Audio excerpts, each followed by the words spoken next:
খুব গুরুত্বপূর্ণ একটি বাক্য আপনাদের জন্য হাজির করছি। আপনারা আসলে এই ছোট, ছোট বাক্যগুলো জানা উচিত। অনেকেই আমরা জানি না। আচ্ছা যাক কথা না বাড়িয়ে আমি আগে বলি। আজকের বাক্যটা হলো, "আপনার জন্য কি পানি আনবো?" আমরা বলি না যে, "আপনার জন্য কি পানি আনবো?" এই বাক্যটার ইংরেজিটা আমি আপনাদেরকে এখন বলছি। "May I bring water for you?" May I bring water for you. ঠিক এই বাক্যটাকে হ্যাঁ বিদেশিরা কীভাবে বলে সেটা শুনুন। May I bring water for you. আমরা বলি ওয়াটার, হ্যাঁ বলে ওয়াটার।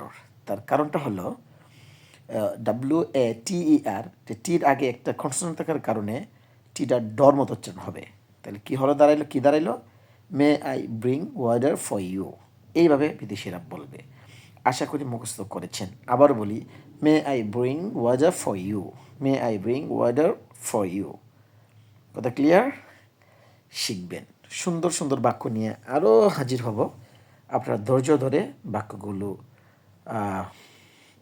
কীভাবে বলি শুনবেন এবং এইভাবে প্রয়োগ করার চেষ্টা করবেন। এটি হলো আমার অনুরোধ আপনাদের প্রতি। ঠিক আছে, চলুন আরও সামনে যাই।